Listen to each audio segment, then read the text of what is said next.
Existe um objeto na história bíblica que carrega tanto poder que apenas olhar para ele significava morte.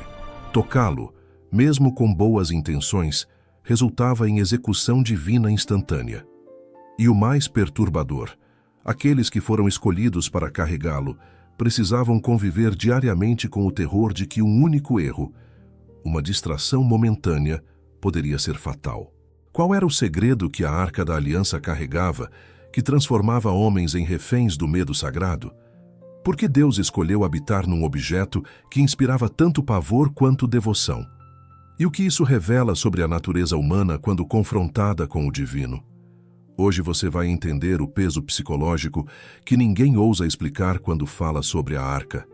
A Arca da Aliança surge no livro de Êxodo, capítulo 25, num momento específico da história de Israel.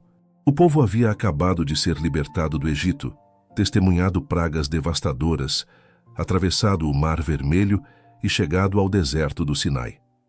Moisés subiu ao monte para encontrar-se com Deus, e lá recebeu não apenas mandamentos morais, mas instruções arquitetônicas precisas para a construção de um objeto que seria o trono terrestre da presença divina. A arca não era um amuleto mágico nem uma relíquia simbólica vazia. Para Israel, ela representava a realidade física e inegociável de que Deus estava entre eles. Mas estar perto de Deus, descobririam rapidamente, não era confortável. Era aterrorizante. O contexto cultural é fundamental. Israel acabara de sair de 400 anos de escravidão no Egito, uma nação politeísta, onde deuses eram manipuláveis, previsíveis, negociáveis. Os egípcios ofereciam sacrifícios para controlar suas divindades, para garantir colheitas, para comprar favores. A relação era transacional. Agora, esse mesmo povo se via diante de um Deus que não podia ser controlado, manipulado ou domesticado. Um Deus que estabelecia termos não negociáveis. A arca seria o símbolo físico dessa verdade brutal. Deus estava presente, mas nos termos dele, não nos deles. E isso gerava uma tensão psicológica insuportável. Pense na pressão emocional que isso criava. Os levitas, especificamente os coatitas da família de Coate, foram designados para carregar a arca durante as jornadas pelo deserto. Números capítulo 4 detalha essas responsabilidades. Mas há um peso invisível nessa tarefa. Eles não podiam olhar para a arca. Números 4, versículo 20, é explícito. Não deviam entrar para ver as coisas sagradas nem por um momento, sob pena de morte. Imagine o estado mental desses homens. Eles carregavam o objeto mais sagrado de toda a nação, mas eram proibidos de vê-lo. Antes de cada jornada, Arão e seus filhos precisavam cobrir a arca com véu, peles e tecidos, e só então os coatitas podiam se aproximar. A arca precisava estar completamente oculta antes que eles entrassem na tenda. Agora considere a psicologia dessa dinâmica. Esses homens viviam numa espécie de terror reverente permanente. Não era apenas medo de punição por desobediência deliberada. Era medo de erros involuntários, de acidentes, de distrações fatais. Porque a morte divina registrada nas Escrituras raramente vinha acompanhada de advertências ou segundas chances. Ela era súbita, absoluta, irreversível. E isso cria um tipo específico de ansiedade. A hipervigilância constante. Você não pode relaxar nunca. Cada movimento precisa ser calculado, cada passo, medido, cada respiração, consciente, porque qualquer descuido pode ser o último. O design da arca também é psicologicamente significativo. Êxodo 25 descreve uma caixa de madeira de acácia revestida de ouro puro, medindo aproximadamente 115 centímetros de comprimento por 70 de largura e altura. Sobre ela, o propiciatório, uma tampa de ouro maciço com 2 querubins esculpidos, cujas asas se tocavam. Entre esses querubins, Deus prometeu encontrar-se com Moisés e falar com ele. A arca tinha argolas laterais e varas cobertas de ouro para transporte, e essas varas nunca deveriam ser removidas. Por quê? Porque ninguém podia tocar a arca diretamente. As varas criavam distância física necessária entre o humano e o divino. Era uma barreira de segurança, um lembrete constante. Você pode carregar a presença de Deus, mas não pode tocá-la. Você pode servi-la, mas não pode possuí-la. E isso mexe profundamente com o desejo humano de controle. Dentro da arca estavam as tábuas da lei, o testemunho do pacto entre Deus e Israel. Mais tarde, segundo Hebreus 9, versículo 4, foram adicionados um vaso de ouro com maná e a vara de Arão que floresceu. Cada item tinha significado memorial. A lei representava obediência, o maná representava a provisão divina no deserto. A vara representava a autoridade sacerdotal confirmada por Deus. Mas juntos, esses objetos também criavam um inventário de dependência. Israel não podia alimentar-se sem Deus. Não podia governar-se moralmente sem Deus. Não podia estabelecer autoridade espiritual sem Deus. A arca era o arquivo permanente da insuficiência humana e da suficiência divina. E carregar isso diariamente tinha peso emocional. Vamos ao primeiro grande trauma registrado envolvendo a arca: a morte de Nadab e Abiú. Levítico, capítulo 10, registra que esses dois filhos de Arão ofereceram fogo estranho perante o Senhor, fogo que Deus não havia ordenado. Fogo saiu da presença do Senhor e os consumiu. Eles morreram ali mesmo diante da arca. Moisés disse a Arão: "É isto que o Senhor disse quando afirmou que seria santificado nos que se chegarem a ele." E Arão emudeceu. Essa última frase é devastadora psicologicamente. Arão emudeceu. Ele não gritou, não protestou, não chorou publicamente. Emudeceu. Esse é o silêncio do trauma agudo. É a paralisia emocional diante de uma perda tão abrupta e chocante que o cérebro não consegue processar. Mas há mais. Moisés então instrui os primos de Arão a removerem os corpos de dentro do santuário e ordena que Arão e seus filhos sobreviventes não descubram as cabeças nem rasguem as vestes para que não morram. Eles foram proibidos de realizar luto público, proibidos de expressar dor. Por quê? Porque o serviço sacerdotal não podia parar. A presença de Deus exigia continuidade, não importava o custo emocional pessoal.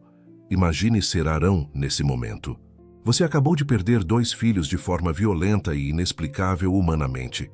Mas não pode chorar. Não pode se retirar. Precisa continuar ministrando. Precisa manter a compostura. Precisa funcionar. Isso é supressão forçada de luto e cria feridas psicológicas profundas. A tradição judaica tenta entender o que Nadab e Abiú fizeram de errado. Algumas fontes sugerem que entraram embriagados, outras que ofereceram sacrifícios sem autorização, outras ainda que quiseram inovar no ritual por orgulho. Mas o texto bíblico é deliberadamente vago. Diz apenas fogo estranho, que Deus não ordenara. Essa imprecisão é psicologicamente aterrorizante. Se você não sabe exatamente o que eles erraram, como garante que não cometerá o mesmo erro? Isso amplifica a ansiedade. Cria um ambiente onde o medo não se baseia apenas em regras claras, mas em incerteza. E incerteza é combustível para terror crônico. Agora avancemos para o evento talvez mais conhecido envolvendo a arca, a morte de Uzá. Segundo Samuel, capítulo 6, relata que a arca estava em Kiriat Jearim havia 20 anos, desde que os filisteus a devolveram após capturá-la em batalha. Davi decide trazê-la para Jerusalém, sua recém-conquistada capital. É uma decisão política e espiritual. Ele quer centralizar o culto, unificar a nação, legitimar seu governo. Há celebração, música, dança, entusiasmo nacional. A arca é colocada num carro novo puxado por bois, e Uzá e Aiô, filhos de Abinadab, conduzem o carro. Tudo parece apropriado, reverente, até alegre. Então acontece o impensável. Quando chegam à eira de Nacon, os bois tropeçam. A arca balança. Uzá estende instintivamente a mão para segurá-la para impedi-la de cair. E morre. Ali mesmo, fulminado. O texto diz que a ira do Senhor se acendeu contra Uzá por causa daquele ato de ousadia. Uzá morreu ali, junto à arca de Deus. A celebração se transforma em funeral. A alegria vira horror. Davi fica irado e aterrorizado ao mesmo tempo. Ele tem medo de trazer a arca para Jerusalém. Ela fica na casa de Obed-Edom, o geteu, por 3 meses. Superficialmente, isso parece injusto. Uzá estava tentando proteger a arca. Seu gesto foi reflexo, instinto de preservação. Não houve malícia. Como então Deus pode matá-lo? Mas essa pergunta revela a incompreensão da natureza da santidade bíblica. Santidade não é apenas pureza moral. É separação radical. É alteridade absoluta. É a qualidade de ser completamente outro, incomparavelmente superior, categoricamente distinto. Quando Deus declara algo santo, Ele está estabelecendo fronteiras ontológicas. E violar essas fronteiras, mesmo sem intenção maliciosa, mesmo com boa intenção, resulta em morte. Porque a questão não é moralidade subjetiva, é ordem cósmica objetiva. Mas considere o trauma coletivo que isso criou. Todos que testemunharam a morte de Uzá carregariam essa memória. O som da celebração interrompido por um grito, o corpo caindo, a percepção súbita de que aquele objeto que eles reverenciavam era literalmente mortal. Davi mesmo expressou medo verbalmente. Como trarei a minha arca do Senhor? Esse é medo existencial. Não é medo de inimigos humanos, que Davi enfrentava regularmente com coragem. É medo do divino. E esse medo é paralisante justamente porque não há estratégia militar. Não há negociação. Não há escape. Você obedece perfeitamente ou morre. Não há meio termo. A tradição rabínica oferece análise interessante sobre o erro de Uzá. Aponta que a arca não deveria estar num carro. Números capítulo 7, versículo 9, especifica que os coatitas deveriam carregar os objetos sagrados nos ombros, não em carros. Davi, na pressa ou ignorância, imitou os filisteus que haviam colocado a arca num carro quando a devolveram. Mas filisteus eram pagãos. Eles não conheciam a lei. Israel conhecia. Uzá pagou com a vida por um erro metodológico que começou antes dele tocar a arca. A falha foi sistêmica, mas a punição foi individual. E isso levanta questões psicológicas profundas sobre culpabilidade coletiva versus individual, sobre quando erros organizacionais resultam em tragédias pessoais. Há também camada psicológica mais sutil. Uzá cresceu com a arca na casa de seu pai. 20 anos de convivência. É possível que tenha desenvolvido familiaridade. Não desrespeito intencional, mas desensibilização. Quando você vive perto do sagrado tempo suficiente, pode começar a tratá-lo como comum. O terror reverente inicial pode erodir. E talvez tenha sido exatamente isso que aconteceu. Uzá estendeu a mão não por arrogância consciente, mas por familiaridade inconsciente. Esqueceu momentaneamente que estava lidando com o absolutamente outro. E esse esquecimento custou sua vida. Isso revela padrão humano universal, a normalização do extraordinário. Quando você trabalha diariamente com algo poderoso, perigoso ou significativo, eventualmente para de vê-lo como tal. Cirurgiões podem esquecer que estão literalmente segurando vidas. Soldados podem esquecer que suas armas matam. Sacerdotes podem esquecer que estão mediando o divino. A repetição cria rotina, e rotina cria descuido. Com a arca, descuido era fatal. Agora considere a perspectiva de Obed-Edom. A arca fica em sua casa 3 meses. Ele acabou de ver Uzá morrer por tocá-la. Agora, esse objeto mortal está em sua casa. Imagine a tensão psicológica. Cada dia acordar sabendo que a presença divina, literalmente capaz de matar, está sob seu teto. Ele tem família, filhos, servos. Todos precisam ser instruídos. Não toquem. Não se aproximem demais. Não sejam irreverentes nem familiarmente descuidados. Mantenham distância respeitosa sempre. É viver em alerta amarelo permanente. E ainda assim, o texto diz que o Senhor abençoou a casa de Obed-Edom por causa da arca. Ele prosperou. Há paradoxo psicológico aqui. A mesma presença que mata também abençoa. O mesmo Deus que fulmina Uzá enriquece Obed-Edom. Como processar isso emocionalmente? Como construir relacionamento estável com uma divindade que é simultaneamente generosa e mortal? Isso cria ambivalência emocional complexa. Você quer a bênção, mas teme a proximidade. Você deseja a presença, mas tem pavor do erro. Você sabe que obedecer traz vida, mas também sabe que deslizar traz morte. É existir num estado psicológico de tensão constante entre atração e repulsão, desejo e medo, intimidade e terror. A tradição judaica desenvolveu conceito teológico para lidar com isso. Ira, temor reverente, não é medo patológico que paralisa, nem pavor irracional. É consciência vívida da grandeza e alteridade de Deus, que produz cuidado extremo, humildade profunda e obediência meticulosa. É medo funcional, não disfuncional. Mas para os que carregavam a arca fisicamente, essa distinção teológica oferecia pouco consolo emocional, porque eles sabiam que um erro, mesmo não intencional, poderia ser irreversível.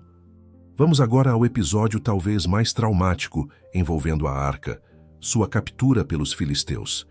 1 Samuel, capítulo 4, registra que Israel estava em guerra contra os filisteus. Após derrota inicial, os anciãos decidem trazer a arca do Senhor de Siló para o acampamento, acreditando que ela garantiria vitória. Quando a arca chega, há grito tão alto no acampamento israelita que a terra estremece. Os filisteus ficam aterrorizados ao descobrir que o Deus que feriu o Egito com pragas está presente. Mas ainda assim lutam e vencem. Israel é massacrado, 30.000 soldados morrem. E o impensável acontece: a arca é capturada. Considere o trauma psicológico coletivo. Para Israel, a arca representava presença e proteção divinas. Era símbolo de identidade nacional, continuidade histórica, favor celestial. Perdê-la não era apenas derrota militar, era colapso existencial. Era evidência aparente de que Deus os abandonara. Eli, o sumo sacerdote, tem 98 anos. Quando o mensageiro chega com notícias da batalha, Eli consegue processar a morte de seus 2 filhos, consegue processar a derrota. Mas quando ouve que a arca foi tomada, cai para trás da cadeira, quebra o pescoço e morre. A perda da arca é mais letal emocionalmente que a perda de filhos. Isso mostra o peso simbólico que ela carregava. Não era objeto, era identidade. A nora de Eli, esposa de Finéias, está grávida. Ao ouvir que a arca foi capturada e que seu marido e sogro morreram, entra em trabalho de parto prematuro. Ela dá à luz, mas está morrendo. As parteiras tentam consolá-la dizendo que teve um filho, mas ela não responde.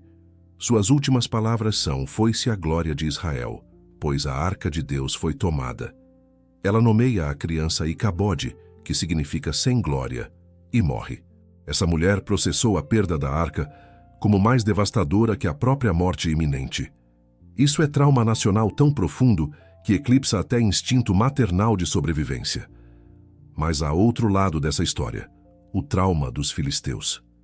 Eles capturam a arca e a levam para Asdod, colocando-a no templo de Dagon, seu deus. Na manhã seguinte, a estátua de Dagon está caída de face diante da arca. Eles a levantam. No dia seguinte, Dagon está novamente prostrado, mas agora com cabeça e mãos cortadas no limiar. Apenas o tronco resta. Então pragas começam, tumores, hemorroidas, segundo algumas traduções, ratos, mortes. A arca passa de Asdod para Gate, de Gate para Ecrom. Em cada cidade, devastação. 1 Samuel 5, versículo 11. Os que não morriam eram feridos com tumores, e o clamor da cidade subia ao céu. Imagine ser filisteu nesse momento. Você capturou o troféu de guerra, símbolo de vitória. Mas esse troféu está matando você. Seu Deus foi humilhado, sua população está apavorada. Não há solução militar. Você não pode lutar contra isso, não pode negociar, não pode fugir, porque a arca vai com você. Eles ficam com a arca 7 meses. 7 meses de terror. Até que finalmente decidem devolvê-la com ofertas de reparação. 5 tumores de ouro e 5 ratos de ouro, segundo o número dos príncipes filisteus. Era a admissão de derrota não militar, mas existencial. Reconhecimento de que haviam tocado algo que não deviam. E aqui está detalhe psicologicamente revelador. Os sacerdotes e adivinhos filisteus criam teste. Colocam a arca num carro novo puxado por 2 vacas que acabaram de dar cria. Separam as vacas de seus bezerros e veem se elas seguem direto para território israelita contra o instinto materno de retornar aos filhotes. Se fizerem isso, saberão que foi o Deus de Israel que os castigou, não mero acaso. As vacas vão direto para Bet-Semes, mugindo pelo caminho sem desviar. O texto diz que elas mugiam enquanto iam. Elas estavam em angústia, separadas de suas crias, mas seguiam direto. Era a demonstração de que forças além do natural estavam operando. Em Bet-Semes, os israelitas se alegram ao ver a arca retornar. Ofereceram as vacas como holocausto, mas então 70 homens olham dentro da arca e Deus os mata. 70 homens. 1 Samuel 6, versículo 19. O povo de Bet-Semes diz: quem poderia estar diante do Senhor, este Deus santo? E enviam a arca para Kiriat-Jearim, onde fica 20 anos. 20 anos. Porque ninguém quer a responsabilidade. Ninguém quer o risco. A arca se torna fardo psicológico que comunidades inteiras rejeitam por autopreservação. Pense na angústia emocional disso. Você acredita que a presença de Deus traz bênção. Acredita que estar perto dele é privilégio. Mas também sabe que proximidade inadequada traz morte. Então você quer e não quer ao mesmo tempo. Quer a bênção, mas não o risco. Quer a identidade, mas não a responsabilidade. Essa ambivalência é profundamente humana. Queremos benefícios de relacionamentos, posições, privilégios, mas frequentemente rejeitamos custos associados. Com a arca, o custo era potencialmente sua vida. Isso torna a ambivalência não apenas compreensível, mas racional. A psicologia por trás da morte dos 70 homens de Bet-Semes também merece análise. Por que olharam dentro da arca? Curiosidade? Descrença? Necessidade de verificação empírica? O texto não explica motivação, mas a ação sugere violação de limite estabelecido. Havia coisas que não deviam ser vistas, mesmo por israelitas, mesmo por adoradores legítimos. Santidade cria zonas de exclusão. E violar essas zonas, motivação irrelevante, resulta em morte. Isso estabelece que relacionamento com Deus não é baseado em direitos, mas em termos divinos. Você não ganha acesso automático por etnia, filiação ou devoção. Acesso é concedido sob condições específicas, não negociáveis. Agora considere os sacerdotes que serviam na presença da arca diariamente. Eles entravam no Santo dos Santos uma vez por ano, no dia da expiação. O sumo sacerdote entrava sozinho com sangue de sacrifício, incenso e rituais meticulosamente prescritos. Levítico 16 detalha o procedimento. Mas há elemento psicológico raramente discutido. Antes de entrar, o sumo sacerdote fazia testamento, porque havia possibilidade real de que não saísse vivo. Se cometesse erro ritual, se entrasse em estado inadequado, morreria dentro do Santo dos Santos. E ninguém podia entrar para resgatar o corpo. Tradição posterior sugere que amarravam corda no tornozelo do sumo sacerdote, para que pudessem arrastar seu corpo se morresse. Embora não haja confirmação bíblica clara disso, a prática revela ansiedade cultural. Revela que comunidade precisava de plano de contingência para a morte sacerdotal. E isso significava que o sumo sacerdote entrava sabendo que havia protocolo para a remoção de seu cadáver. Imagine o estado psicológico. Você está prestes a entrar no espaço mais sagrado da terra, representando nação inteira diante de Deus, carregando sangue de expiação, e sabe que pessoas estão do lado de fora com corda amarrada em você, esperando para puxar seu corpo se necessário. Isso não é fé tranquila, é terror funcional, e ainda assim eles faziam, geração após geração. Por quê? Porque acreditavam que era necessário, que a expiação nacional dependia disso, que Deus requeria isso. Havia senso de dever que superava medo, não eliminava medo, mas o subordinava a propósito maior. Isso é coragem verdadeira, não ausência de medo, mas ação apesar do medo. e revela a dimensão da fé bíblica raramente romantizada. Fé frequentemente coexistia com terror. Não era confiança ingênua. Era obediência consciente diante de risco conhecido. Há também dimensão psicológica de privilégio e fardo. Os levitas eram separados para serviço sagrado. Era honra, distinção, identidade, mas também era peso. Números capítulo 4 é explícito. Se os coatitas entrassem para ver as coisas sagradas, mesmo por momento, morreriam. Eles carregavam objetos que não podiam ver. Serviam presença que não podiam contemplar diretamente. Sua vocação era simultaneamente honraria e ameaça existencial. E isso cria tensão psicológica específica. Você é escolhido, mas escolha vem com preço potencial de sua vida. Considere ainda o impacto familiar. Se você era levita, seus filhos cresciam sabendo que pai deles carregava a arca, que ele poderia morrer servindo, que um erro dele ou de colega poderia resultar em fatalidade. Esposas se despediam de maridos antes de cada jornada, sabendo que havia risco, por menor que fosse. Não era paranoia, era realidade estatística. Pessoas morreram. Uzá morreu. Nadab e Abiú morreram. Os 70 de Bet-Semes morreram. Isso não era teoria abstrata, era histórico concreto. E histórico molda psicologia comunitária. A arca também funcionava como espelho moral. Sua presença expunha pecado. Quando Acã pecou em Jericó, tomando coisas consagradas ao Senhor, Israel foi derrotado em Ai. Josué 7 registra que Josué rasgou suas vestes, caiu com o rosto em terra diante da arca e clamou: Por que trouxeste este povo além do Jordão para nos entregar nas mãos dos amorreus? Deus responde: Israel pecou. A arca tornava impossível esconder transgressão. Sua presença demandava integridade não apenas ritual, mas moral.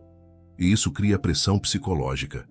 Você não pode viver hipocritamente perto do sagrado.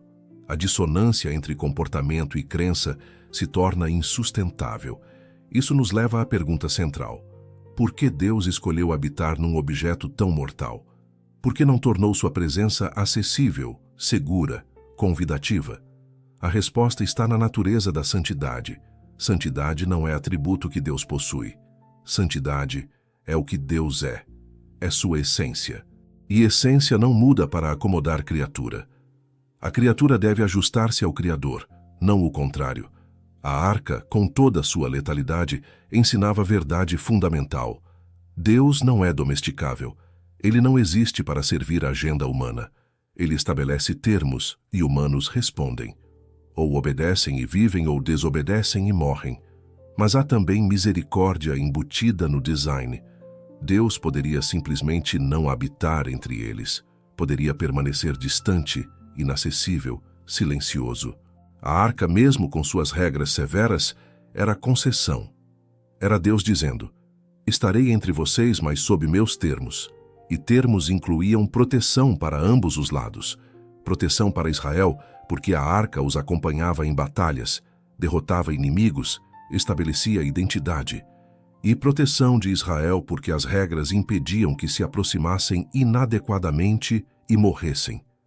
As fronteiras não eram crueldade arbitrária, eram necessidade ontológica. Agora conecte isso com dilemas humanos contemporâneos. Quantas vezes queremos benefícios de relacionamento com Deus sem submissão a seus termos? Queremos bênção sem obediência. Queremos proximidade sem santidade. Queremos identidade espiritual sem transformação moral. A arca expõe essa incoerência. Ela diz: você não pode ter intimidade com o sagrado enquanto permanece profano. Não porque Deus seja cruel, mas porque é como funciona a realidade. Fogo queima, eletricidade choca, santidade consome impureza. Não é punição, é natureza.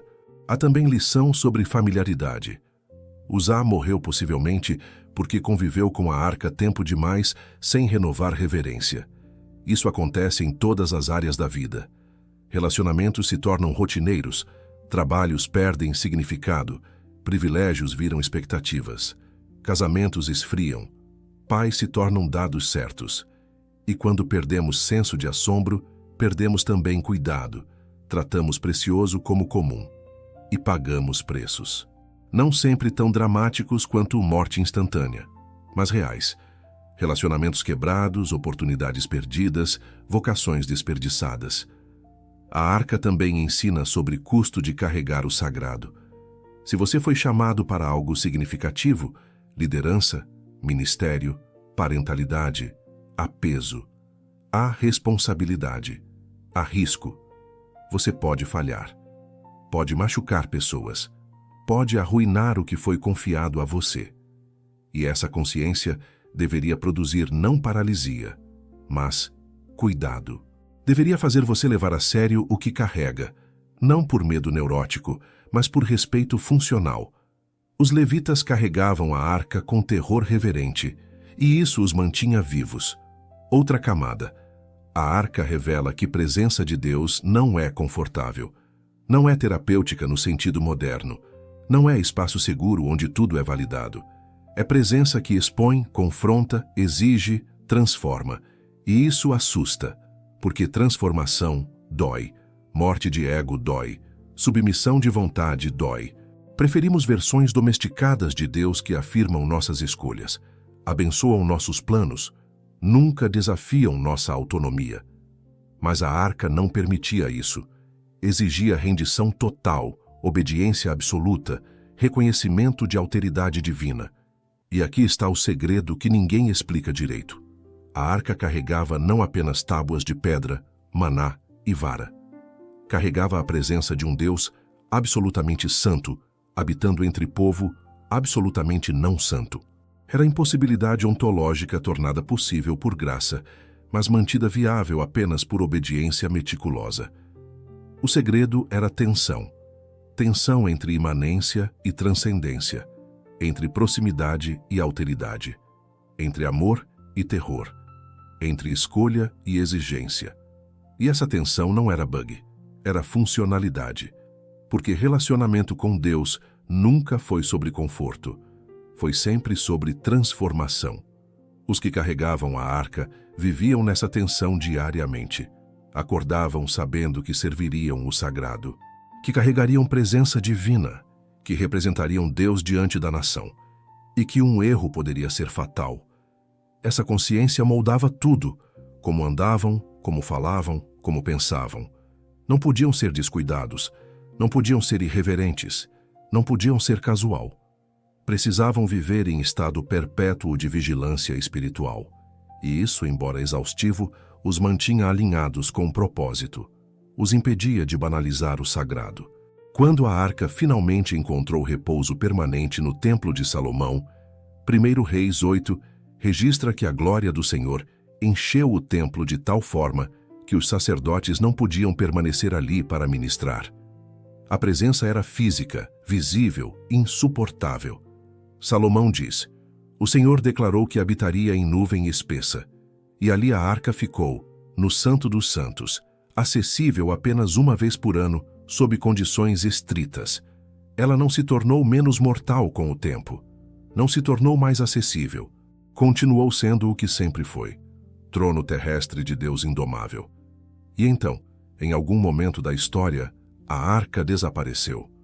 Não há registro bíblico claro de seu destino. Tradições sugerem que foi escondida antes da destruição do primeiro templo, que Jeremias a ocultou, que está sob o monte do templo, mas ninguém sabe, e talvez seja apropriado que tenha desaparecido misteriosamente, porque sua função nunca foi ser preservada como relíquia, foi ser presença. E quando Cristo veio, segundo teologia cristã, ele se tornou a presença de Deus, habitando entre humanos de forma ainda mais íntima, mais acessível, mas não menos transformadora. A arca apontava para a necessidade de mediação. Ensinava que humanos não podiam aproximar-se de Deus casualmente. Preparava caminho para a compreensão de por que seria necessário sacrifício definitivo, mediador perfeito, acesso garantido não por linhagem ou ritual, mas por graça. Mas mesmo desaparecida fisicamente, a arca permanece psicologicamente potente, porque as verdades que ela ensinava são atemporais. Deus é santo. Humanos não são. Aproximação requer termos. Familiaridade sem reverência é perigosa. Privilégio vem com responsabilidade. Presença de Deus transforma ou destrói, nunca deixa igual. E escolha de obedecer, especialmente quando custa, é o que define fé verdadeira. Os homens que carregaram a arca não tiveram escolha. Nasceram levitas. Foi vocação herdada. Mas dentro dessa vocação, tinham escolhas diárias. Podiam levar a sério ou ser descuidados. Podiam renovar reverência ou deixar familiaridade erodir cuidado. Podiam ensinar filhos ou negligenciar transmissão de sabedoria. E essas escolhas determinavam se viveriam ou morreriam, se honrariam chamado ou desperdiçariam privilégio. Exatamente como nossas escolhas hoje determinam se vivemos vocações plenamente ou as traímos por descuido. Então, o segredo da arca não era apenas que ela matava. Era que ela exigia algo mais profundo que obediência externa. Exigia transformação interna. Exigia que você vivesse conscientemente, intencionalmente, reverentemente. Não por sistema de mérito, mas por reconhecimento de realidade. Você estava lidando com o absolutamente outro. E isso mudava tudo. Mudava como você acordava, como tratava pessoas, como tomava decisões, como via a si mesmo. Porque você sabia, profundamente, que vida não era sua, pertencia a Deus. E Ele estava presente. Não metaforicamente, literalmente, na arca, entre os querubins. E essa presença não podia ser ignorada, manipulada ou domesticada. Apenas honrada, temida e obedecida. E talvez seja exatamente isso que nossa geração precisa recuperar. Não o objeto físico, mas a consciência que ele produzia. Consciência de que Deus não é conceito, é presença. Não é ideia, é realidade. E realidade exige resposta, não opinião. Resposta. Você não debate com santidade. Você se curva, não negocia com o divino. Você obedece. E isso, longe de ser opressivo, é libertador, porque finalmente você para de fingir que está no controle, para de carregar peso de fingir que é suficiente, e se rende ao que sempre foi verdadeiro. Você foi feito para adorar algo maior que você. E quando finalmente faz isso, nos termos estabelecidos, não pelos seus, você encontra não morte, mas vida. Não terror vazio, mas temor reverente que ancora a alma. Não escravidão, mas propósito. Porque finalmente está alinhado com realidade, não lutando contra ela. Você consegue carregar o sagrado sem ser transformado por ele. Consegue aproximar-se de Deus sem que isso mude radicalmente quem você é. Os que carregaram a arca diriam que não. Porque eles carregavam não apenas objeto, carregavam presença que redefinia tudo. E pagavam preço quando esqueciam isso, mas também recebiam bênção quando se lembravam. Porque Deus nunca pediu perfeição, pediu reverência. Nunca exigiu ausência de medo, exigiu obediência apesar do medo. E aqueles que viveram nessa tensão, que carregaram o terror reverente diariamente, descobriram que era possível viver perto do fogo sem ser consumido, desde que você se aproximasse nos termos dele, não nos seus.